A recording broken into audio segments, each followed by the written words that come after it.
Hello aspirants, welcome to Vilan IAS. So இன்னைக்கு இந்த வீடியோவில் நம்ம ஜூன் 11th 2024க்கான ஹிந்து நியூஸ் பேப்பரில் வந்திருக்கிற இம்பார்ட்டன்ட் நியூஸ் ஆர்டிகல்ஸ் என்னென்னு பார்த்துலாம். ஸோ ஆஸ் யூஷுவல் நமக்கு வந்து ஃப்ரண்ட் பேஜில் வந்து இம்பார்ட்டன்ட் நியூஸ் ஆர்டிகல்ஸ் பெருசாக எதுவும் இல்லை. ஸோ அதனால் டேரெக்டாக எடிட்டோரியல் ஆர்டிகல் போயிடலாம். அண்ட் இந்த வீடியோட பிடிஎஃப் நோட் உங்களுக்கு வேணும் அப்படின்னா அது நம்மளோட டெலிகிராம் சேனலில் கொடுத்துருக்கேன். அதுக்கான லிங்க் வந்து டிஸ்கிரிப்ஷனில் இருக்குது, அதில் போய் டவுன்லோட் பண்ணிக்கோங்க. ஸோ இன்னைக்கு எடிட்டோரியலில் வந்திருக்கிற மெயின் எடிட்டோரியல் ஆர்டிக்கல் இது. ஸோ இந்த ஆர்டிக்கல் வந்து பார்த்தீங்கன்னா கொஞ்சம் ஒரு இம்பார்ட்டன்ட் ஆர்டிக்கல் தான். ஸோ இந்த ஆர்டிக்கலை பொறுத்த வரைக்கும் நம்மளோட இந்தியா யுனைடெட் ஸ்டேட்ஸோட ரிலேஷன்ஷிப் என்ன மாதிரி ஸ்டேட்டில் இருக்குது அப்படின்ட்டு நமக்கு ஒரு மாதிரி அண்டர்ஸ்டாண்டிங் கொடுக்கக்கூடிய ஆர்டிக்கல். ஸோ அதனால இந்த ஆர்டிக்கலை வந்து நம்ம டீட்டெயிலாக பார்க்கலாம். ஸோ இந்த ஆர்டிக்கல் வந்து பார்த்தீங்கன்னா current state of the India US relationship எப்படி இருக்கு அப்படின்றத மாதிரி டிஸ்கஸ் பண்ணியிருக்காங்க. இதில் வந்து ஃபர்ஸ்ட் பார்த்தீங்கன்னா நம்மளோட பிரைம் மினிஸ்டரோட விசிட் லாஸ்ட் டைம் வந்து போனதுல இருந்து சில கோஆப்ரேஷன் சில அக்ரிமெண்ட்ஸ் வந்து நம்ம இனிஷியேட் பண்ணியிருந்தோம். ஆனால் ஓவர் த டைம் வந்து பார்த்தீங்க அப்படின்னா அதோட பேஸ், அதாவது நம்ம கொண்டு வந்த எந்த எஃபர்ட்டுமே வந்து பார்த்தீங்கன்னா எக்ஸ்பெக்டேஷன்ஸை வந்து மீட் பண்ணலை அப்படின்ற மாதிரி இந்த ஆர்டிக்கலில் சொல்லியிருக்காங்க. இதுதான் இப்போ நம்ம இந்தியா யூஎஸோட ரிலேஷன்ஷிப்போட கரண்ட் ஸ்டேட்டஸ். இப்போ இதில் வந்து பார்த்தீங்கன்னா நம்ம இந்தியா யூஎஸ் ரிலேஷன்ஷிப்போட சில அச்சீவ்மெண்ட்ஸ் வந்து கொடுத்துருக்காங்க. அதாவது ஃபர்ஸ்ட் வந்து பார்த்தீங்கன்னா நமக்கும் அவங்களுக்கும் வந்து ஸ்ட்ராட்டஜிக் டைஸ் வந்து ஸ்ட்ரென்தண்டாக இருந்திருக்கு. எப்படி எந்த பெர்ஸ்பெக்டிவ்ல சொல்றாங்கன்னா, இஷ்யூ நம்மளோட அட்டாமிக் பாம் டெஸ்ட் நடந்துச்சு இல்லையா. ஸோ அதுக்கப்புறம் வந்து பார்த்தீங்க அப்படின்னா யூஎஸ்க்கும் நமக்கும் ஆஃப்டர் 1998 ஸோ வாஜ்பாய் நம்மளோட பிரைம் மினிஸ்டராக இருக்கிறப்போ இந்தியா யூஎஸோட டைஸ் வந்து ஸ்ட்ரெங்தன் ஆச்சு. அதுக்கப்புறம் 1998க்கு அப்புறம் ஸோ மிலிட்ரி கோஆப்ரேஷன்ஸ் வந்து அதிகமாக பண்ண ஆரம்பித்தோம். நிறைய அக்ரிமெண்ட்ஸ் வந்து இந்தியாவுக்கும் யூஎஸ்க்கும் சைன் ஆச்சு. ஏன்னா சில விஷயங்கள்ல கூட நம்ம ஒத்து போவோம் குளோபல் இஷ்யூஸ்ல. லைக் வந்து சைனாவோட அக்ரெஷன், சைனா வந்து அவங்களோட டெரிட்டரியை வந்து அக்ரெசிவா ஹேண்டில் பண்றாங்கல்ல, பார்டர் ஸ்டேட்ஸை, அதுலலாம் யூஎஸும் இந்தியாவும் ஒத்து போவோம். ஸோ இது வந்து நம்மளோட ஸ்ட்ரென்த்தா இந்த ஆர்டிக்கல்ல சொல்லியிருக்காங்க. அடுத்து இன்னொரு இது வந்து பாத்தீங்கன்னா அச்சீவ்மெண்ட் என்ன அப்படின்னா நம்ம குவாட் வந்து ஃபார்ம் பண்ணுது, குவாட் கோஆப்ரேஷன். ஓகே, ஸோ குவாட்ன்றது வந்து பாத்தீங்கன்னா India, US, Australia, Japan, so quad countries சேர்ந்து இந்த கோஆப்ரேஷனை வந்து இனிஷியேட் பண்ணாங்க. ஸோ இதெல்லாம் அச்சீவ்மெண்ட்டாக இந்த ஆர்டிக்கலில் கொடுத்துருக்காங்க. ஸோ அதுக்கப்புறம் வந்து பார்த்தீங்கன்னா இந்தியா யூஎஸ் ரிலேஷன்ஷிப்போட சேலஞ்சஸ் என்னென்ன அப்படின்னு சொல்லிட்டு சொல்லியிருக்காங்க. ஸோ அதோட கன்சைஸ் ஃபார்ம்ல நான் உங்களுக்கு வந்து எக்ஸ்பிளைன் பண்ணுறேன். ஸோ சேலஞ்சஸ் அப்படின்னு பார்த்தோம் அப்படின்னா இப்போ ரீசெண்டாக வந்து குளோபல் இஷ்யூவில் இந்தியாவுக்கும் யூஎஸ்க்கும் வந்து ஒரு டிஸ்அக்ரிமெண்ட் இருக்கு அவங்களோட ஸ்டாண்ட்ஸில். இப்போ ரஷ்யா உக்ரைன் வார் எடுத்துட்டோம்னு வச்சுக்கோங்களேன், யுனைடெட் ஸ்டேட்ஸ் வந்து இதை எந்த பெர்ஸ்பெக்டிவ்ல இந்த வாரை வந்து அப்ரோச் பண்றாங்கன்னா ஹியூமானிட்டேரியன் பீஸ்ஃபுல் மேனர்ல அவங்களோட பெர்ஸ்பெக்டிவ்ல இந்த வார்க்கு அகேன்ஸ்டா யுனைடெட் ஸ்டேட்ஸ் வந்து இருக்காங்க.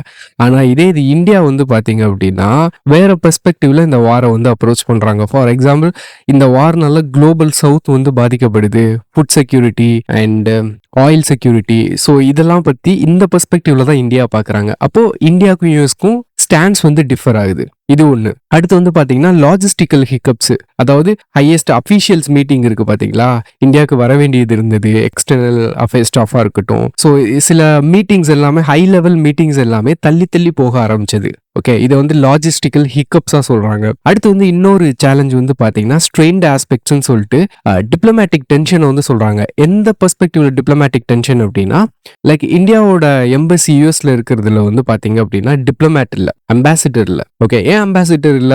ஏன் அப்படின்னா யூஎஸோட அத்தாரிட்டி வந்து என்ன பண்றாங்க அப்படின்னா அவங்க இந்தியாவுக்கு வந்து பாத்தீங்கன்னா இந்த சில ரேட்டிங்ஸ் எல்லாம் கம்மியாக கொடுத்துருக்காங்க. அண்ட் மணிப்பூர் இஷ்யூவை பெருசாக எடுத்து பேசியிருப்பாங்க.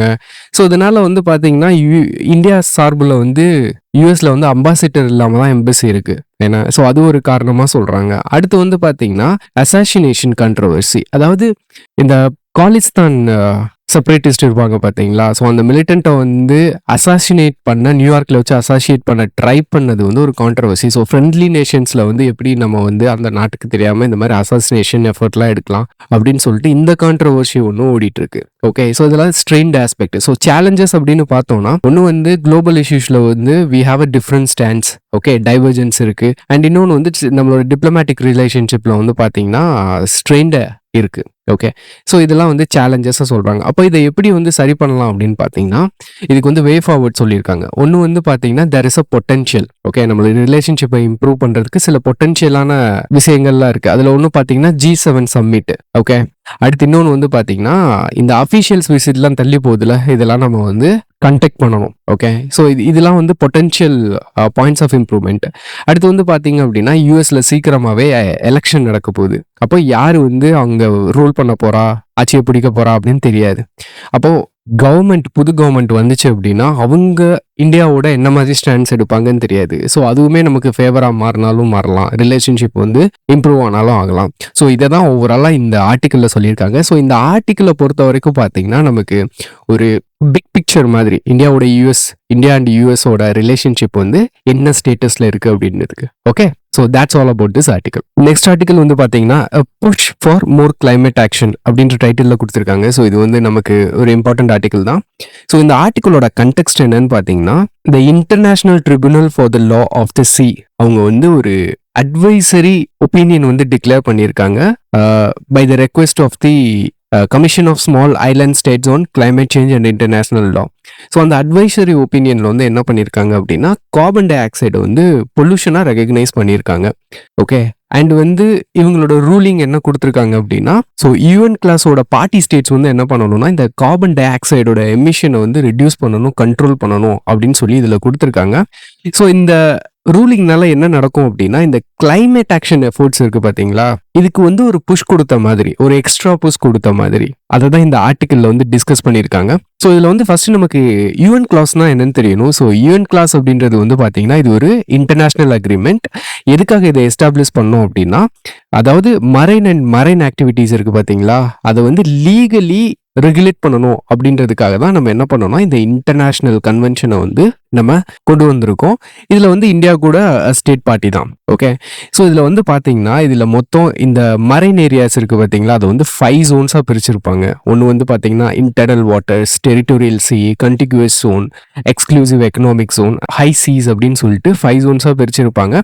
அது போக ஏதாவது டிஸ்பியூட் ஏதாவது வந்துச்சு அப்படின்னா அதை வந்து நம்ம ட்ரிபியூனலுக்கு எடுத்துட்டு போகலாம். இந்த யூஎன் கிளாஸ்க்கு கீழே வந்து பார்த்தீங்கன்னா இன்டர்நேஷனல் ட்ரிபியூனல் வந்து செட் பண்ணியிருப்பாங்க. ஸோ இப்போ இந்த ஆர்டிக்கிளை பொறுத்த வரைக்கும் நமக்கு the commission of small islands states on climate and international law. So இவங்க வந்து பார்த்தீங்க அப்படின்னா அந்த ஸ்மால் ஐலாண்ட்ஸ் இருக்காங்க பார்த்தீங்களா, அவங்களாம் சேர்ந்து ஒரு குரூப்பிங்ஸ் வந்து ஆரம்பிச்சிருக்காங்க. எப்போனா 2021 கான்ஃபரன்ஸ் ஆஃப் பார்ட்டிஸ் 26 வந்து நடக்கிறதுக்கு முன்னாடி இந்த குரூப் வந்து ஆரம்பிச்சாங்க. ஸோ இதில் வந்து இந்த குரூப் ஆரம்பிக்கிறதுக்கு மெயினான ரீசன் என்ன அப்படின்னு பார்த்தீங்கன்னா, இவங்க எல்லாருமே ஸ்மால் ஐலாண்ட்ஸ். ஓகே, இப்போ வந்து இந்த மரைன்ல வந்து பார்த்தீங்கன்னா பொல்யூஷன்னால அதிகமான டெம்பரேச்சர் இன்க்ரீஸ் ஆகிறனால ஸோ சி லெவல் வந்து வாட்டர் லெவல் வந்து இன்க்ரீஸ் ஆகும். அப்படி இன்க்ரீஸ் ஆச்சுன்னா ஃபர்ஸ்ட் வல்னரபிள் யார் அப்படின்னு பார்த்தீங்கன்னா சின்ன சின்ன ஐலாண்ட்ஸ் தான். ஓகே, அப்போ இவங்க வந்து என்னது மற்ற கண்ட்ரிஸ் பண்ற அந்த பொல்யூஷன் ஆக்டிவிட்டினால இவங்களுக்கு பாதிப்பு அதிகமாக ஃபீல் பண்ணுவாங்க. ஸோ அதனால இதுக்கு ஆக்ஷன்ஸ் வந்து எடுக்கணும் அப்படின்றதுக்காக இவங்கெல்லாம் ஒரு குரூப்ஸ் வந்து ஆரம்பிச்சாங்க. அதுதான் இது. ஸோ இதில் மெம்பராக இருக்கணும் அப்படின்னு பார்த்தீங்கன்னா ப்ரீ கண்டிஷன் இருக்கு. என்ன அப்படின்னா அவங்க already alliance for small island ஸ்டேட்ல மெம்பராக இருக்கணும். அப்படின்னா தான் இதில் மெம்பர் ஆக முடியும். ஸோ இவங்க தான் வந்து என்ன பண்ணியிருக்காங்க அப்படின்னா international tribunal for the law of the சீல வந்து என்ன பண்ணியிருக்காங்க, ரெக்வஸ்ட் வச்சிருக்காங்க. ஸோ அதனால தான் வந்து பார்த்தீங்க அப்படின்னா அட்வைசரி ஒப்பீனியன் வந்து May 21, 2024 டிக்ளேர் பண்ணியிருக்காங்க. ஸோ இதோட கீ ரூலிங் இதுதான். அதாவது யூஎன் கிளாஸ்க்கு கீழே இருக்கிற மெம்பர் கண்ட்ரிஸ் இருக்காங்க பார்த்தீங்களா, ஸ்டேட்ஸ், அவங்க எல்லாருமே இந்த CO2 எமிஷனை வந்து கண்ட்ரோல் பண்ணணும். ஏன்னா under article 194 subclause 1 of the UNCLOS படி இந்த CO2 வந்து பார்த்தீங்கன்னா ஒரு பொல்யூட்டன்ட். ஓகே, இதை கண்ட்ரோல் பண்ணி ஆகணும். ஸோ இந்த ஸ்டெப் வந்து பார்த்து இந்த ரெகக்னைஸ் பண்ணியிருக்காங்கல்ல ITLOs, ஸோ இது வந்து பார்த்தீங்கன்னா ஒரு ரெவல்யூஷனரி ஸ்டெப் இது. ஓகே, ஸோ இந்த ரெகக்னிஷன் வந்து இன்னும் பார்த்தீங்கன்னா இந்த பாரிஸ் அக்ரிமெண்ட்டாக இருக்கட்டும், இன்னும் அதர் யுனைடெட் நேஷன்ஸோட அதர் கிளைமேட் கன்வென்ஷன்ஸாக இருக்கட்டும், இதுக்கெல்லாம் வந்து பார்த்தீங்கன்னா ஒரு மாரல் புஷ் கொடுக்குற மாதிரி இது. அப்புறம் இந்த கீ ரூலிங் வந்து பார்த்தீங்க அப்படின்னா ரொம்ப முக்கியம். ஏன்னா CO2 வந்து பொல்யூட்டண்டாக ரெகக்னைஸ் பண்ணியிருக்காங்க. நமக்கு தெரியும் இல்லையா, அட்மாஸ்பியரில் இருக்கிற majority of the carbon dioxide வந்து சிங்க் ஆகுறது எங்க, ஓஷன்ல தான். அதே மாதிரி அட்மாஸ்பியர் டெம்பரேச்சரையும் அப்சர்வ் பண்றது மரைன் தான். அப்போ இந்த மரைன் வந்து பார்த்தீங்க அப்படின்னா இதனால கிளேசியர்ஸ் மெல்ட் ஆகி என்ன நடக்கும், வாட்டர் லெவல் வந்து இன்க்ரீஸ் ஆச்சுன்னா ஸ்மால் ஐலாண்ட்ஸ் வந்து பாதிக்கப்படுவாங்க.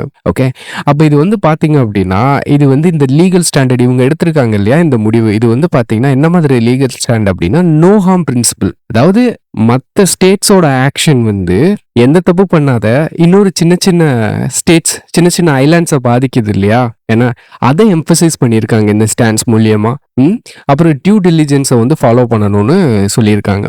Okay, so that's all about this article. Next article பார்த்தீங்க அப்படின்னா இஸ்ரோ வந்து இமேஜஸ் வந்து ரிலீஸ் பண்ணியிருக்காங்க. ஸோ இந்த இமேஜஸ் வந்து கேப்சர் பண்ணது Aditya L1 mission. Okay, last month May மாதம் வந்து பார்த்தீங்க அப்படின்னா நம்ம நாசா வந்து coronal mass ejection images release பண்ணாங்க. நம்ம கூட அந்த ஆர்டிக்கல்லாம் பார்த்தோம். ஸோ இந்த பர்டிகுலர் டைமில், அதாவது மே மாதத்தில் மே 8 to 15 வந்து பார்த்தீங்க அப்படின்னா நம்ம சன்னோட சர்ஃபேஸில் வந்து டைனாமிக் ஆக்டிவிட்டி வந்து அதிகமாக இருக்கும். அந்த சமயத்தில் வந்து பார்த்தீங்கன்னா நம்மளோட இந்த ஆதித்யா L1 மிஷன் இருக்கு பார்த்தீங்களா, இதில் வந்து நம்ம ஸ்பேஸ் கிராஃப்ட் வந்து நம்ம அனுப்பியிருக்கோம். L1 பாயிண்ட்ல வந்து நம்மளோட அப்சர்வேட்டரி ஸ்பேஸ் கிராஃப்டை வந்து நிப்பாட்டி வச்சிருக்கோம். ஸோ இதோட வேலையே வந்து பார்த்தீங்கன்னா சூரியனோட சர்ஃபேஸ் இருக்கு பார்த்தீங்களா, அதில் டைனாமிக் ஆக்டிவிட்டியை வந்து கேப்சர் பண்ணுறது தான் இதோட வேலை. அது போக வந்து வேரியஸ் ஸ்டடீஸ்க்கு வந்து இதை பிளேஸ் பண்ணி வச்சிருக்காங்க. ஸோ இந்த மே 8 to 15 வந்து பார்த்தீங்கன்னா கொரோனல் மாஸ் எஜெக்ஷன் வந்து நடந்திருக்கும். ஸோ கொரோனல் மாஸ் எஜெக்ஷன்னா என்ன அப்படின்னா, ஒரு பர்டிகுலர் ஸ்பாட்டில், சன் ஸ்பாட்டுன்னு சொல்லுவாங்க. ஸோ அந்த ஸ்பாட்டில் வந்து பார்த்தீங்கன்னா எனர்ஜி வந்து பர்ஸ்ட் ஆகும் பயங்கரமாக. ஸோ அதை தான் நம்ம வந்து தமிழில் சூரிய கதிர்னு சொல்லுவோம். ஸோ அதை வந்து நாசாவோட ஸ்பேஸ் அப்சர்வேட்டரி வந்து கேப்சர் பண்ணியிருப்பாங்க. இதை நம்ம ஆல்ரெடி பார்த்துருக்கோம். ஆனால் இந்த டைமில், இந்த 8 to 15 வந்து பார்த்தீங்க அப்படின்னா அந்த 8, 9 and 10 டைமில் வந்து இந்த சிஎம்ஏ வந்து நம்ம கேப்சர் பண்ணியிருக்கலாம். ஆனால் என்ன அப்படின்னா இதில் வந்து இந்த ஆதித்யாவில் வந்து பார்த்தீங்க அப்படின்னா நம்ம மொத்தம் 7 பேலோடு வந்து நம்ம செட் பண்ணியிருப்போம். ஏன்னா அதில் வந்து 2 பேலோடு, அதாவது விஇஎல்சி அண்ட் சூட் இருக்கு பார்த்தீங்களா, இது வந்து ரிமோட் சென்சிங். இதுதான் அந்த கொரோனல் மாஸ் எஜெக்ஷனை வந்து கேப்சர் பண்ணுறதுக்காக நம்ம செட் பண்ணியிருக்கோம். ஆனால் அன்ஃபார்ச்சுனேட்லி அந்த டைமில் வந்து பார்த்தீங்க அப்படின்னா கேலிப்ரேஷன் பண்ணுறதுக்காக இதை க்ளோஸ் பண்ணி வச்சுருந்துருக்காங்க. ஸோ அதனால் அதை கேப்சர் பண்ணல. அதுக்கப்புறம் வந்து பார்த்தீங்கன்னா லேட்டராக வந்து அதர் ஆக்டிவிட்டீஸை வந்து கேப்சர் பண்ணியிருக்காங்க. ஏன்னா மே 8, 15 வரைக்கும் நடந்திருக்கு இல்லையா, ஸோ அதனால அதர் ஆக்டிவிட்டியை கேப்சர் பண்ணியிருக்காங்க.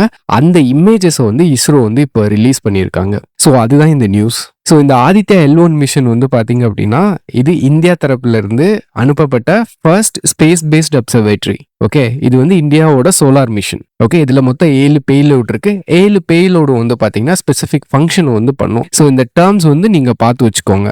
Okay, so that's all about this article. Next article ஒரு important article. So one special category status for Andhra Pradesh அப்படின்னு சொல்லிட்டு டெக்ஸ்ட் அண்ட் கண்டெக்ஸ்ட்ல கொடுத்துருக்காங்க. ஸோ இந்த ஆர்டிகல் என்ன சொல்லியிருக்காங்க அப்படின்னா, நம்ம ஆந்திர பிரதேஷை வந்து ரீஆர்கனைஸ் பண்ணோம். அதாவது ஆந்திரா ஸ்டேட்டை தெலுங்கானா அண்ட் ஆந்திர பிரதேஷ் அப்படின்னு சொல்லிட்டு 2ஆ பிரிச்சோம். ஸோ எந்த ஆக்ட் மூலியமானா ஆந்திர பிரதேஷ் ரீஆர்கனைசேஷன் ஆக்ட் 2014 மூலியமா நம்ம 2 ஸ்டேட்ஸாக பிரிச்சிட்டோம். இப்போ இந்த ஸ்டேட்ஸை பிரிக்கிறப்போ வந்து பார்த்தீங்க அப்படின்னா ஆந்திர பிரதேஷ்க்கு அப்போ இருந்த பிரைம் மினிஸ்டர் மன்மோகன் சிங், ஸோ அவரோட கவர்மெண்ட் வந்து என்ன ப்ராமிஸ் பண்ணியிருந்தாங்கன்னா, உங்களுக்கு நாங்கள் ஸ்பெஷல் கேட்டகரி ஸ்டேட்டஸ் வந்து கொடுக்குறோம் அப்படின்னு சொல்லி ப்ராமிஸ் பண்ணியிருந்தாங்க. பட் அது வந்து எலெக்ஷனுக்கு கொஞ்சம் முன்னாடி. ஆனால் அப்போ வந்து இதை ஆப்போசிஷன்ல இருந்த பிஜேபியும் என்ன பண்ணாங்கன்னா இதை சப்போர்ட் பண்ணாங்க. ஆந்திர பிரதேஷ்க்கு வந்து ஸ்பெஷல் கேட்டகரி ஸ்டேட்டஸ் வந்து கொடுக்கலாம் அப்படின்னு சொல்லிட்டு. ஆனால் 2014 எலெக்ஷன் முடிஞ்சதுக்கு அப்புறம் கவர்மெண்ட் வந்து சேஞ்ச் ஆகுது. ஸோ கவர்மெண்ட் சேஞ்ச் ஆன உடனே புதுசாக ஒரு பிஜேபி கவர்மெண்ட் என்ன சொல்றாங்க அப்படின்னா, ஸோ அவங்க அப்படியே டவுன் பிளே பண்ணிடுறாங்க ஸ்பெஷல் கேட்டகரி ஸ்டேட்டஸை. ஸோ அவங்க வந்து ஆந்திர பிரதேஷ்க்கு ஸ்பெஷல் கேட்டகரி ஸ்டேட்டஸ் வந்து கொடுக்க முடியாது அப்படின்றாங்க. அதுக்கு 2 காரணம் சொல்றாங்க. ஒன்று வந்து பார்த்தீங்க அப்படின்னா நாங்கள் வந்து பிளானிங் கமிஷனை டிசல்யூஷன் பண்ணிட்டோம். இன்னொன்று வந்து 14th ஃபினான்ஸ் கமிஷன் வந்து என்ன சொல்றாங்க அப்படின்னா, இனிமே யாருக்குமே ஸ்பெஷல் கேட்டகரி ஸ்டேட்டஸ் எந்த ஸ்டேட்டுக்கும் கொடுக்க வேணாம் அப்படின்னு சொல்லிட்டாங்க. அப்படின்னு சொல்லிட்டு என்ன பண்ணிடுறாங்க, டவுன் பிளே பண்ணி ஆந்திர பிரதேஷ்க்கு கொடுக்காமலே வச்சிடறாங்க. ஸோ இதனால அடுத்து 2019 எலெக்ஷன்ல கூட வந்து பார்த்தீங்கன்னா இந்தியா அலையன்ஸ்ல இருந்து தெலுங்கு தேசம் பார்ட்டி வந்து என்ன பண்ணிடுறாங்க, வெளியே போயிடுறாங்க. ஓகே, இப்போ இருக்கிற சிச்சுவேஷன் என்னன்னு பார்த்தீங்கன்னா, ஸோ ரூலிங் கவர்மெண்ட்க்கு வந்து மெஜாரிட்டி இல்லாதனால அலையன்ஸை டிபெண்ட் பண்ணி இருக்க வேண்டிய சூழ்நிலை. ஸோ இப்போ வந்து ஆந்திர பிரதேஷோட சப்போர்ட் வந்து பார்த்தீங்கன்னா என்டிஏக்கு வந்து ரொம்ப குரூஷியலான ஒன்று. ஸோ இப்போ வந்து டிமாண்ட் வந்து இன்க்ரீஸ் ஆயிருக்கு. டிமாண்ட் வந்து கொடுத்துருக்காங்க, ஸ்பெஷல் கேட்டகரி ஸ்டேட்டஸ் வந்து ஆந்திராக்கு வேணும் அப்படின்னு சொல்லிட்டு. ஸோ இப்போ இந்த ஸ்பெஷல் கேட்டகரி ஸ்டேட்டஸ்னா என்ன அப்படின்னு பார்த்தீங்கன்னா, 1969 வந்து இந்த ஸ்பெஷல் கேட்டகரி ஸ்டேட்டஸ் அப்படின்ற ஒரு கான்செப்டை வந்து இந்தியாவில் இன்ட்ரடியூஸ் பண்ணுறாங்க. எதுக்காக அப்படின்னா, சோஷியோ எக்கனாமிக் அண்ட் ஜியோகிராஃபிக்கலி டிஸ்அட்வான்டேஜான பொசிஷன்ல இருக்கிற ஸ்டேட்ஸ்க்கு வந்து அவங்களுக்கு ஹெல்ப் பண்ணணும். எது மூலியமானா ஸ்பெஷல் கிராண்ட்ஸ், சென்ட்ரல் கவர்மெண்ட்ல இருந்து ஸ்பெஷல் கிராண்ட்ஸ் கொடுத்து ஹெல்ப் பண்ணணுன்றதுக்காக இப்படி ஒரு கான்செப்டை வந்து கொண்டு வராங்க. ஸோ இந்த ஸ்பெஷல் கேட்டகரி ஸ்டேட்ஸ்க்கு வந்து பார்த்தீங்க அப்படின்னா குவாலிஃபிகேஷன் வந்து செட் பண்ணியிருக்காங்க. என்னென்ன மாதிரி குவாலிஃபிகேஷன்னா, அந்த ஸ்டேட்டில் மெஜாரிட்டி ட்ரைபல் பாப்புலேஷன் இருக்கணும், லோ பாப்புலேஷன் டென்சிட்டி வந்து இருக்கணும், அந்த ஸ்டேட் வந்து ஹில்லி டெரைனாக இருக்கணும், அண்ட் இன்டர்நேஷ்னல் பார்டர் கூட ப்ராக்சிமிட்டி வந்து ஷேர் பண்ணணும், and socio economic and industrial backwardness வந்து அந்த ஸ்டேட்டில் இருக்கணும், அண்ட் ஸ்டேட்டோட ஃபினான்ஸ் வந்து இன்அடிக்குவேட்டாக இருக்கணும். ஸோ இந்த மாதிரி குவாலிஃபிகேஷன்ஸ் வந்து செட் பண்ணியிருக்காங்க.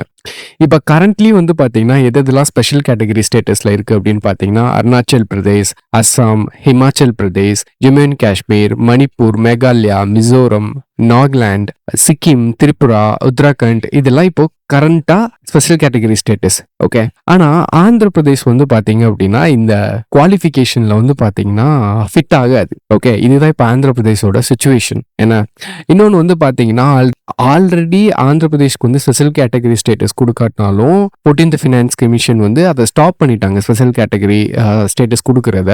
பட் வந்து ஆந்திராவுக்கு வந்து ஸ்பெஷல் பேக்கேஜ் வந்து அனௌன்ஸ் பண்ணாங்க. ஸ்பெஷல் பேக்கேஜ்னா என்னன்னா ஸ்பெஷல் கேட்டகரி ஸ்டேட்டஸ் கிடையாது. பட் வந்து பாத்தீங்கன்னா இந்த டாக்ஸ் டெவல்யூஷன்ல வந்து பாத்தீங்கன்னா ஆந்திர பிரதேஷ்க்கு வந்து எக்ஸ்ட்ராவே வந்து அலோகேட் பண்ணியிருப்பாங்க resources. Okay, and Polavaram lift irrigation ப்ராஜெக்ட்டுக்கு வந்து கம்ப்ளீட்டா சென்ட்ரல் கவர்மெண்ட் எடுத்து நடத்துறதாவும் சொல்லியிருப்பாங்க. ஸோ இது வந்து ஸ்பெஷல் பேக்கேஜ். ஸோ இந்த ஸ்பெஷல் பேக்கேஜை அக்செப்ட் பண்ணதுக்காக கூட அங்கே ஸ்டேட் கவர்மெண்ட்ல வந்து பார்த்தீங்கன்னா நிறைய அப்போஷன்ஸ் வந்து கிளம்பியிருக்கும். ஸோ இதுதான் இப்போ ஆந்திர பிரதேஷோட சுச்சுவேஷன். ஸோ இப்படி இருக்கிறப்போ இந்த டைம்ல வந்து பார்த்தீங்கன்னா இப்போ பொலிட்டிக்கல் டைனாமிக் வந்து வேற மாதிரி மாறி இருக்கிறனால ஆந்திர பிரதேஷ் வந்து they are demanding the special category status. Okay, இதுதான் ஓவரால் இஷ்யூ. ஓகே, ஸோ அவ்வளோதான். இன்னைக்கு வந்து நம்ம இம்பார்ட்டன்ட் ஆர்டிகல்ஸ் எல்லாம் பார்த்துட்டோம். ஓகே, தேங்க்ஸ் ஃபார் வாட்சிங் திஸ் வீடியோ கைஸ்.